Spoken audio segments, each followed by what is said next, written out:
The emergency alarms screamed through the command center of Outpost. Karas. Ambassador Thelnara watched the tactical display with growing horror as another Concordat warship exploded into a brief flash of light. The crystalline structure of her body dimmed with despair. In the past 6 months, the Vexthon swarm had destroyed 70% of the Galactic Concordat's military forces. Now they were here, at the last defensive line before the core worlds.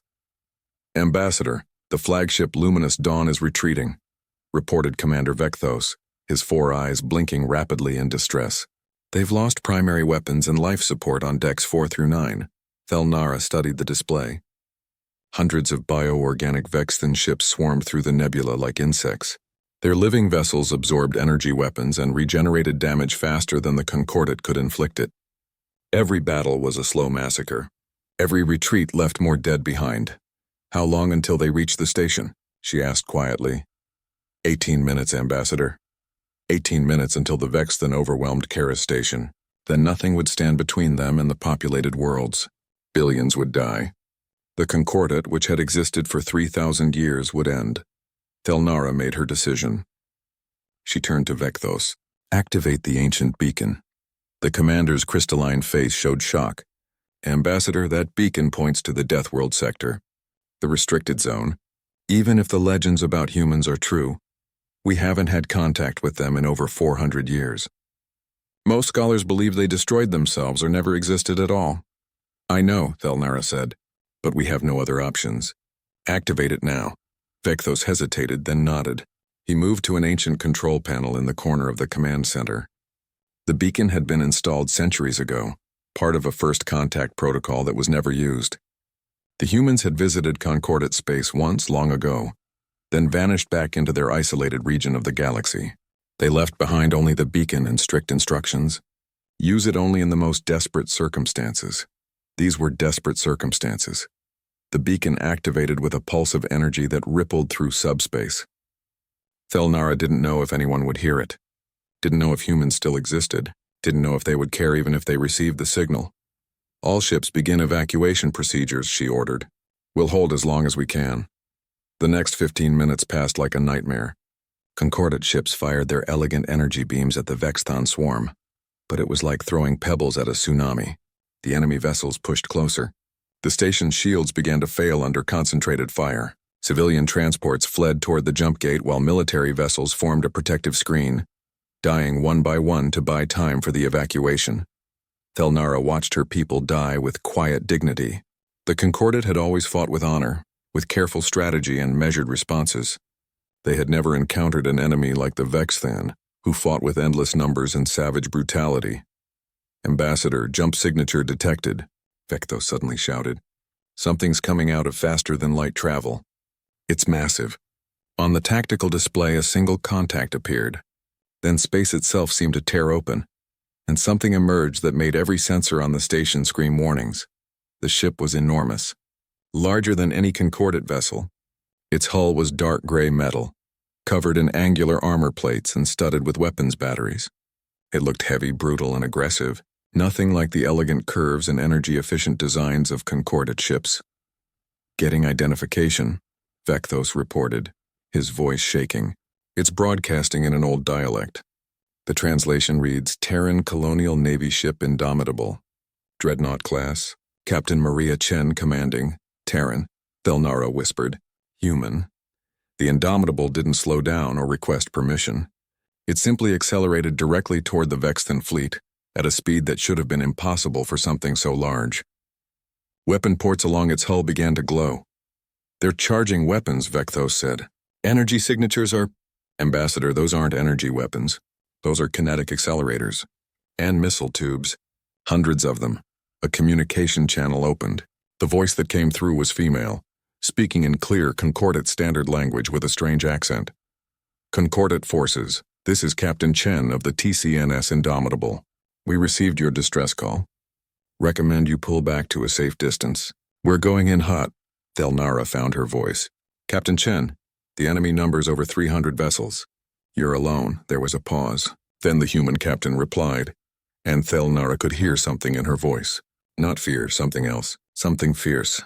We're never alone, Ambassador, and 300 isn't that many. Indomitable to all hands battle stations. Let's show these bugs what happens when you mess with our neighbors. The human warship dove straight into the heart of the Vexthan swarm, and the battle began in earnest. Thelnara watched in stunned silence as the Indomitable opened fire with every weapon it had. This was nothing like concordate warfare. This was something primal and terrifying. This was humanity. The first salvo from the Indomitable lit up space like a newborn star. Railguns along the ship's spine fired solid metal slugs at a significant fraction of light speed. Each projectile carried enough kinetic energy to punch clean through a Vexthan bioship. The rounds didn't need to be aimed perfectly. At those velocities, even a glancing hit was devastating. 6 Vexthan vessels exploded in the first 3 seconds. On Kara's station, every concordate officer stared at their displays in disbelief. Commander Vecthos checked his readings 3 times, convinced there was an error. There wasn't. The human ship is accelerating into the enemy formation, he reported, his voice barely above a whisper. They're not slowing down. They're speeding up. Ambassador Thelnara watched as the Indomitable charged forward like a predator. Vexthan ships swarmed around it, their bioorganic weapons firing acidic projectiles and energy-draining beams. The human vessel's shields flared under the assault, then failed completely. The Concordate had lost ships within seconds of shield failure. The Indomitable kept fighting. Armor plating scarred and burned under Vexthan weapons. But the human ship had layers upon layers of redundant protection. What would have killed a Concordate vessel only wounded the human dreadnought. And while it took damage, it dealt death in return. Missile pods opened along the ship's flanks, hundreds of missiles launched in a single overwhelming wave. They didn't move in the careful, predictable patterns of Concordate ordnance. These missiles jinked and weaved using small thrusters to dodge return fire. Some carried explosive warheads. Others were kinetic kill vehicles that simply rammed targets at incredible speed. A few released clouds of micro-munitions that shredded Vexthan bioships like a swarm of metal insects. What kind of warfare is this? Vecthos asked, horrified and fascinated in equal measure. Captain Chen's voice came over the communication channel again. Concordate ships recommend you target the enemy vessels on the outer edge of the formation. We're going to drive straight through the middle and break their cohesion. Captain, your shields are down, Thelnara responded. You're taking significant damage. We've noticed, Chen replied calmly. There was an explosion in the background of the transmission. Damage control teams are on it. We've got plenty of fight left in us. The Indomitable proved her captain right. Its point defense systems activated as Vexthan fighters swarmed closer. Dozens of rapid-fire cannons tracked targets with computer precision. They fired thousands of rounds per second, creating a wall of metal that shredded anything that came close. Vexthan fighters that had terrorized Concordate forces for months died, and droves the human ship reached the center of the enemy formation and did something that made Thelnara's crystalline structure pulse with shock. It rotated 90 degrees and fired a broadside from weapons that hadn't been visible before. Massive cannons that looked primitive but terrifyingly effective unleashed shells the size of ground vehicles. Each impact sent shockwaves through the Vexthan swarm. They're using chemical propellants, Vecthos said, studying the sensor data. Explosives to launch physical projectiles. That technology is thousands of years old. But it works, Thelnara observed. It did work. The Vexthan had evolved to absorb and adapt to energy weapons. They had never encountered an enemy that simply threw heavy objects at relativistic speeds. Their regeneration couldn't heal from having massive holes punched through their organic hulls. The Indomitable took more damage. A Vexthan acid weapon melted through an armor section, exposing several decks to vacuum. Thelnara expected the ship to retreat or at least slow its assault. Instead, automated bulkheads sealed off the damaged sections. She could see small figures in spacesuits moving through the exposed areas, working to patch the breach even as the battle raged around them. Their crew is conducting repairs during combat, Vecthos said in amazement. They're working in vacuum with enemy fire all around them. Captain Chen's tactical approach became clear as the battle continued. She wasn't trying to destroy the entire Vexthan fleet. She was creating chaos, breaking their formations, forcing them to focus on her ship instead of the evacuation. Every minute the Indomitable held their attention was another minute for Concordate civilians to escape. The Concordate military vessels, inspired by the human ship's ferocity, rallied for one final push. They coordinated with the Indomitable, targeting enemies that Chen's weapons couldn't immediately reach. For the first time in months, the Vexthan advance stopped, then it began to reverse. The Vexthan, operating on hive mind instincts, realized they faced something new. Something dangerous. They had overwhelmed dozens of species, but they had never encountered something that fought like this. Something that refused to break no matter how much damage it took. The swarm began to pull back, regrouping for a more organized assault. Captain Chen didn't give them the chance. She ordered her ship to pursue, firing continuously, giving the Vexthan no time to recover. All civilian transports are through the jump gate, Vecthos reported. The evacuation is complete. Captain Chen, all civilians are safe, Thelnara transmitted. You've done enough. Please withdraw before you take more damage. Negative, Ambassador, Chen replied. We're going to make sure these bugs don't follow you. Indomitable to Concordat fleet jumped to safety. We'll cover your retreat. Thelnara wanted to argue, but she knew the human was right. The Concordat ships were nearly destroyed. Only the Indomitable had the strength to hold the line. Thank you, Captain, she said quietly. We owe you a debt we can never repay. Just doing our job, Ambassador. See you on the other side. The Concordat ships jumped away. The Indomitable remained behind, alone against 300 enemies, buying time with blood and steel and unbreakable human determination. The Indomitable jumped into Concordat space 3 hours after the battle. Captain Chen brought her ship alongside the refugee fleet's command vessel, a converted merchant carrier that now served as Ambassador Thelnara's temporary headquarters. The human dreadnought looked like it had been through hell. Armor was scorched and melted. Entire sections were exposed to vacuum. Debris still clung to parts of the hull, but it was moving under its own power, and its weapons were still operational. Thelnara stood in the docking bay as the human captain came aboard with a small security detail. This was the first time the Concordat had seen humans in over 400 years. The ambassador wanted to make a good impression, though she wasn't sure what that meant for a species from a death world. The airlock opened.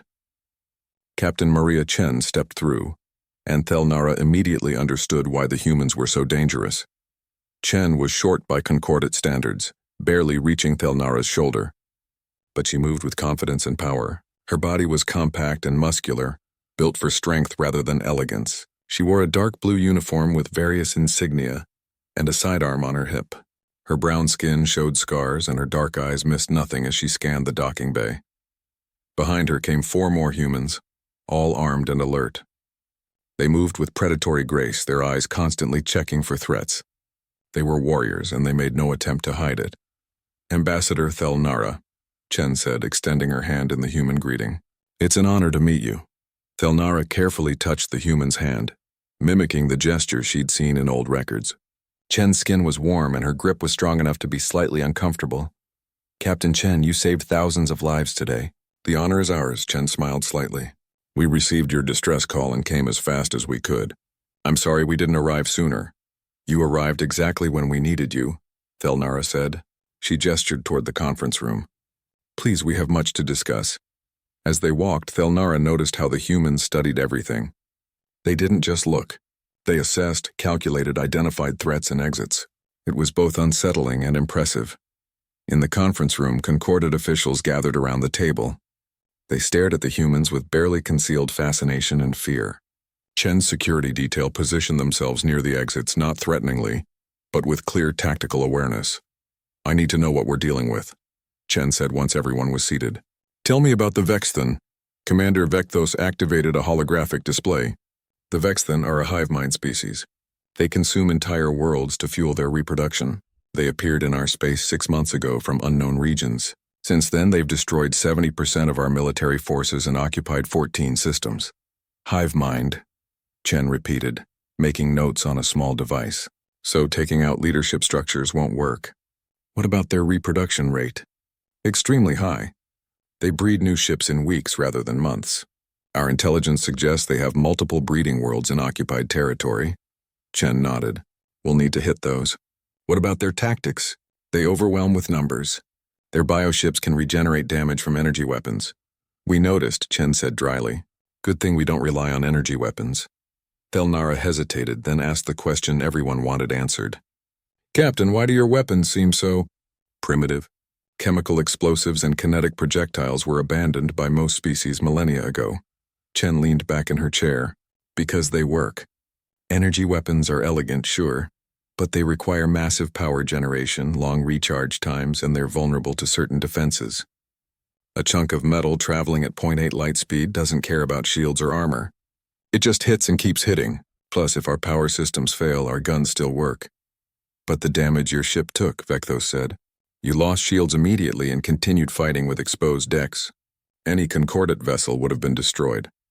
Chen smiled again, and there was something fierce in that expression. Our ships are built to take damage and keep fighting. We have redundant systems for our redundant systems. Armor plating meters thick, damage control teams trained to work in the worst conditions. We design our ships assuming they'll get hurt, so when they do, we're ready. Why? Thelnara asked. Why build for such brutal warfare? The human captain's smile faded. Because humans spent thousands of years fighting each other. We had 2 world wars that killed millions. We developed nuclear weapons that could destroy entire planets. We learned warfare in the hardest way possible. Then we went to space and decided nobody else would ever threaten us again. The room fell silent. The concordate species had never fought among themselves. They had evolved on gentle worlds, developed space travel through cooperation, and encountered other peaceful species. The concept of fighting your own kind was almost incomprehensible. Earth is a high-gravity death world, Chen continued. Everything there evolved to survive. Our ancestors fought predators, disease, each other. We're stubborn because the weak didn't survive. We're aggressive because passivity meant death. We're tough because our planet made us that way. And now you bring that experience to help us, Thelnara said quietly. Yes, Chen confirmed. We received your beacon and came immediately. The Terran Colonial Navy doesn't ignore distress calls. More ships are coming. My fleet admiral will be here in 2 days with additional forces. Why help us? Vecthos asked. We haven't had contact with humanity in centuries. Chen looked at each concordate officer in turn. Because it's the right thing to do. Because we remember what it's like to face extinction. Because no one should have to fight alone. She paused. And because if we don't stop the Vexthan here, eventually they'll reach human space. Better to fight them now on your front alongside allies. Thelnara felt something shift in her understanding. These humans were warriors, yes. They were dangerous and violent and frightening, but they were also honorable. They fought not just for themselves, but for others. How badly damaged is your ship? She asked. We'll be ready for another fight in about 30 hours, Chen said. My crew is already working on repairs. 30 hours? Vecthos said in shock. That level of damage would take us weeks to repair. Chen stood and gestured toward the window, where the Indomitable hung in space. Take a closer look if you want. Watch my crew work. Maybe you'll learn something. Over the next day, concordate engineers observed the human repair efforts with growing amazement. Human crew members worked in shifts, never stopping, moving with coordinated efficiency. They welded armor plates, replaced damaged systems, and cleared debris with tireless determination. Small robots assisted them, but most of the work was done by hand. The humans didn't give up. They didn't slow down. They simply worked until the job was finished.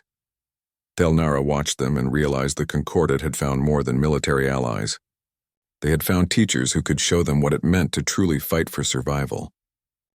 The Bastion of Kyre was the last major military installation before the Concordate's core worlds.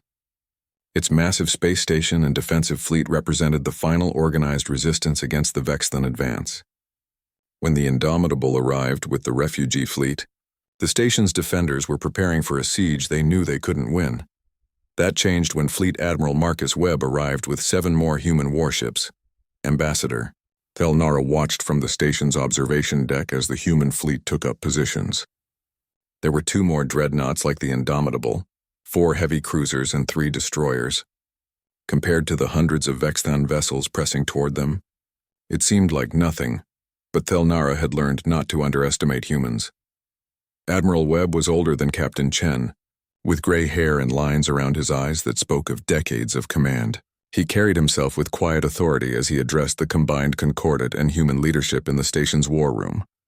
"We're not here to defend this station," Webb announced, and the holographic display behind him shifted to show deep space territory held by the Vexthan. "We're going to attack!" The Concordate commanders erupted in protest. General Kermoth, the highest-ranking military officer, spoke for all of them. "Admiral, that's suicide. The Vexthan control 14 systems. They have breeding worlds producing new ships constantly. We don't have the forces to assault occupied territory. You don't have the forces to defend either, Webb replied bluntly. So we changed the game. Our intelligence drones have identified 3 major Vexthan breeding worlds. These facilities produce the bioships you've been fighting. If we destroy them, we cut off their reinforcements.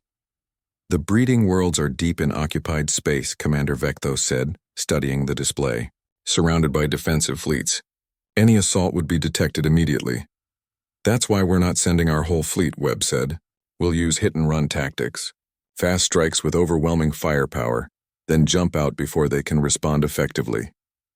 Captain Chen stepped forward, pointing to one of the breeding worlds. My ship and the Unbreakable will hit this target. The cruisers will take the second world. Admiral Webb will command the third strike personally. And what about the Vexthan fleets currently advancing on this station? General Kermoth asked. The Concordat fleet will harass and delay them here, Webb said. You don't have to win. Just keep them busy while we cut their supply lines. Thelnara studied the human admiral's plan. It was aggressive, risky, and completely unlike anything the Concordat would have attempted. It also might be their only chance. If we fail, the core worlds will be defenseless, she said quietly. If we do nothing, they're already dead, Webb replied. At least this way we're taking the fight to the enemy. The first strike launched 6 hours later. Captain Chen's task force jumped into the system containing a Vexthan breeding world. The world itself was a nightmare, its surface covered in organic structures that pulsed and grew like tumors. Ships were birthed from massive organic pods and launched into space. The Indomitable and Unbreakable didn't waste time. They entered maximum weapons range and opened fire with everything they had. Missiles by the hundreds streaked toward the surface. Railgun slugs turned portions of the breeding structures into craters. Nuclear warheads detonated in carefully calculated patterns to maximize destruction. The Vexthan defensive fleet responded immediately, but they were too slow. By the time they engaged, the human ships had already done massive damage. Chen ordered her ships to fight a running battle, destroying defenders while moving toward the jump point. We need ground teams to ensure complete destruction, Chen reported to Admiral Webb. The breeding structures go deep underground. Approved, Webb responded. Deploy Marines. Thelnara, monitoring from Kyre Station, watched as small craft launched from the human dreadnoughts. They carried soldiers in powered armor that made them look like small vehicles. The Marines hit the surface and immediately began their assault. Concordat sensors tracked the humans as they moved through the breeding structures. What they saw shocked them. The Marines fought with coordinated brutality, using weapons that seemed designed specifically to cause maximum damage. They carried rifles that fired explosive rounds, launchers that sent rockets into organic structures, and close combat weapons that cut through Vexthan defenders like paper. They're not just soldiers, Vecthos said in awe. They're specialized warriors. The Marines planted charges throughout the breeding structures, working with efficiency born from extensive training. When Vexthan reinforcements arrived, the humans formed defensive positions and held them with stubborn determination. They didn't retreat. They didn't panic. They simply fought until their mission was complete. Charges set, reported the Marine commander, a woman named Lieutenant Okoye, requesting extraction. Negative, Captain Chen responded. Vexthan fleet is between you and the extraction point. Can you reach the secondary site? We'll make it happen, Captain, Okoye replied calmly. The Marines fought their way across 5 kilometers of hostile territory, carrying wounded comrades and never leaving anyone behind. By the time they reached the extraction point, they had lost 3 soldiers but completed their mission. The human ships jumped away just as the charges detonated. The breeding world's surface erupted in a chain reaction that destroyed decades of Vexthan infrastructure. Similar strikes hit the other 2 breeding worlds over the next 4 days. The Concordat fleet at Kyre Station held the line through continuous skirmishing, using hit-and-run tactics taught by human advisors. They learned to think like humans, to be aggressive instead of defensive, to take risks instead of playing it safe. The Vexthan advance slowed as their reinforcements dried up. Suddenly, the endless swarms weren't so endless anymore. Admiral Webb called a meeting of all commanders after the 3rd successful strike. The mood was cautiously optimistic for the first time in months. The Vexthan are hurting, Webb said, but they're not broken. Intelligence indicates they're pulling all remaining forces back to defend their prime nest. It's a moon-sized structure in the Vecris system. That's where their central hive mind resides. You want to attack it, Thelnara said. It wasn't a question. Yes, Webb confirmed. We end this war by cutting off the head. The prime nest controls and coordinates all Vexthan forces. Destroy it and they'll scatter. It will be the most heavily defended target in the galaxy, General Kermoth said. Probably, Webb agreed. But we're not going to get a better opportunity. They're consolidating their forces, which means they're no longer spread across 14 systems. We hit them now all at once with everything we have. Captain Chen looked at the tactical display, studying the prime nest's defenses. It's going to be bloody. Yes, Admiral Webb said quietly. But necessary. This is what we came here to do. Thelnara looked around the room at humans and Concordat officers standing together. A month ago, her people had been on the edge of extinction. Now they were planning an offensive strike against an enemy that had seemed invincible. Humans had given them more than military support. They had given them hope. They had shown them that fighting back was possible, that determination and courage could overcome impossible odds. When do we launch? She asked. Admiral Webb smiled. Tomorrow. We end this war tomorrow.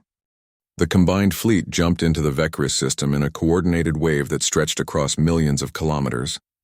Human dreadnoughts formed the spearhead, flanked by Concordat capital ships. Behind them came cruisers, destroyers, and support vessels.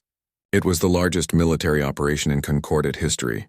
The Vexthan prime nest dominated the system. It was truly moon-sized, a grotesque organic structure that pulsed with bioluminescent veins. Thousands of ships surrounded it, and the sensors detected weapon systems that could vaporize entire fleets.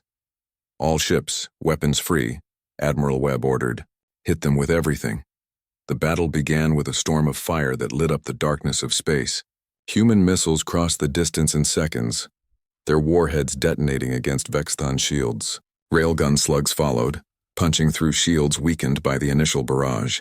Concordat energy weapons added their power to the assault, their beams carving through enemy vessels. The Vexthan responded with their own fury. Bioorganic ships swarmed forward in waves. Acid weapons and energy drains focused on the human ships, knowing they were the greatest threat.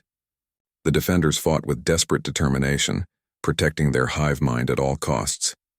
Captain Chen stood on the bridge of the Indomitable, watching the tactical display with focused intensity. Her ship shook as enemy fire impacted the armor. Damage reports streamed in, but she ignored them for now. Her crew knew their jobs. All power to forward weapons, she ordered. We're going straight in. The Indomitable and her sister ship Unbreakable accelerated directly toward the prime nest. It was the same tactic Chen had used at Kara Station, diving into the heart of enemy formations to create chaos. Behind them, the rest of the fleet engaged the Vexthan defenders, preventing them from focusing all their fire on the two dreadnoughts. Captain, we're taking heavy damage, her executive officer reported. Port armor is at 40%. We've lost missiles tubes 6 through 12. Keep firing, Chen replied. All we need is to get close enough. Ambassador Thelnara watched from the command ship Eternal Light, safe in the second wave. She had argued to be closer to the fighting, but Admiral Webb had refused. Someone needed to survive to tell the story if this failed. She watched the tactical display as the Indomitable punched through the Vexthan lines. The human ship was bleeding atmosphere from multiple breaches, trailing debris, shields flickering and failing. But its weapons never stopped firing. Every second it killed another enemy ship. The Unbreakable followed close behind, its captain coordinating perfectly with Chen. The two ships fought like they were extensions of each other, covering weaknesses and exploiting openings. They're going to reach the nest, Commander Vecthos said in amazement. They're actually going to make it. Both dreadnoughts broke through the final defensive line and entered weapons range of the prime nest itself. The organic structure's weapons activated, massive biocannons that could destroy capital ships with single shots. The Unbreakable took a direct hit that vaporized its entire forward section. The ship died in seconds, taking 800 crew members with it. Chen's voice came over the fleet channel, steady despite the loss. Indomitable to all ships. We're going to finish this. Cover our insertion. Insertion? Thelnara asked. What is she planning? She got her answer moments later. The Indomitable didn't fire on the nest from distance. Instead, Chen drove her ship directly toward the organic structure's surface, using her remaining point defense weapons to clear a path. The ship's armored prow smashed into the nest and the dreadnought came to a shuddering halt, half buried in organic matter. "Captain Chen, what are you doing?" Admiral Webb demanded. "The nest's outer shell is too thick for our weapons to penetrate from outside," Chen explained. "We're going in. Preparing to deploy ground teams with nuclear charges. You'll never make it out," Webb said quietly. "I know," Chen replied, "but we'll make sure this thing dies." "Indomitable to Marine Detachment, deploy immediately." Thelnara watched as armored Marines exited the embedded dreadnought and moved into the nest's interior. They carried portable nuclear devices powerful enough to crack the moon-sized structure from within. Captain Chen led the team personally, leaving her bridge crew to keep the ship's weapons firing externally. The Marines fought through organic corridors filled with Vexton defenders. Their powered armor and heavy weapons gave them an advantage in close quarters. They pushed deeper into the nest, following scanner readings toward the central hive mind chamber. Thelnara listened to the comm chatter, hearing the Marines call out positions and targets. They sounded calm, professional, even as they fought through impossible odds. She heard the names of Marines who fell, continuing to fight until their last breath. Captain Chen's team reached the central chamber 40 minutes after insertion. It was massive, filled with pulsing organic structures that glowed with sickly light. At the center was something that might have been a brain, a collection of neural tissue the size of a building. "Charges set," Chen reported. "Detonation in 5 minutes. All teams fall back to extraction point." But the Vexthon had closed the path behind them. The Marines found themselves surrounded, cut off from the Indomitable. The Vexthon threw everything they had at the human warriors, desperate to stop the detonation. "We're pinned down," Chen reported, her voice tight. "Can't reach extraction." Admiral Webb made the hardest decision of his career. "Captain, detonate now." "Don't wait, negative, Admiral. My Marines aren't clear." "That's an order, Captain." There was silence on the channel. Then Chen spoke again, her voice firm. "With respect, Admiral, go to hell. We don't leave people behind." The fleet continued its battle outside, desperately trying to break through to rescue Chen's team. But the Vexthen defenses were too strong. Time ticked down toward the detonation. Then a new voice came over the channel. "Indomitable crew to Captain Chen, we're coming to get you." On the tactical display, Thelnara watched as the badly damaged dreadnought tore itself free from the nest's surface. The ship was dying, its power systems failing, but its crew refused to abandon their captain. They flew the crippled vessel deeper into the nest, using its bulk as a battering ram. The Indomitable crashed through organic corridors, its armor tearing away, its structure failing, but it reached Chen's position. Emergency airlocks opened and the Marines scrambled aboard. "All personnel recovered," Chen reported. "Get us out of here!" The Indomitable tried to escape, but its engines were gone. The ship was dead in space, trapped deep inside the nest. The nuclear charges would detonate in less than a minute. "This is Admiral Webb to all ships. Emergency jump to the following coordinates. We need to be far away when those charges blow." The fleet began jumping out of the system, but Thelnara couldn't look away from the display showing the Indomitable, its crew fighting to restart engines that would never work again. Then something unexpected happened. A dozen Concordat heavy cruisers broke formation and jumped to positions around the human dreadnought. They extended tractor beams, grabbing onto the dying ship. "Concordat vessels, what are you doing?" Admiral Webb demanded. General Kermoth's voice answered. "What humans taught us, Admiral. Nobody fights alone." The Concordat ships working together dragged the Indomitable out of the nest. They jumped away just as the nuclear charges detonated. The explosion tore through the prime nest from within. The structure broke apart in a chain reaction visible across the entire system. The Vexthen hive mind died, and with it the coordination that made the swarm so deadly. Vexthon ships across the battlefield stopped their organized assault. Without central control, they scattered, fleeing in random directions. Some fought on independently, but without coordination, they were easily defeated. The war ended not with a final battle, but with the enemy simply breaking apart and running. Back at Kyre Station 3 days later, Captain Chen stood beside Ambassador Thelnara, watching repair crews work on the Indomitable. The ship would fly again eventually, but it needed months of repairs. "You were willing to sacrifice yourself," Thelnara said quietly. "You and your entire crew." It was necessary, Chen replied simply. But your crew refused to leave you. And my people refused to let your crew die, Chen smiled. That's what it means to be allies. To stand together even when it's hard. Especially when it's hard. Thelnara's crystalline structure glowed with emotion. You've given us more than victory, Captain. You've shown us what true strength looks like. Not just weapons and armor, but determination. Courage. The refusal to give up on each other. You had that strength all along, Chen said. You just needed someone to remind you. Admiral Webb approached, datapad in hand. Captain, I have new orders from Earth. The Terran Colonial Navy is establishing a permanent base in concordant space. We're going to help you rebuild your fleets and train your personnel. And we will teach you our knowledge in return, Thelnara said. A true alliance between our peoples. Chen looked out at the stars, thinking about everything that had happened since receiving that desperate distress call. No one fights alone, she said quietly. That's the lesson here. Together, we're stronger than any threat. Thelnara placed her hand on the human captain's shoulder, mimicking the gesture of support she had seen humans use. Together, she agreed. Always together. The war was over. The alliance had just begun.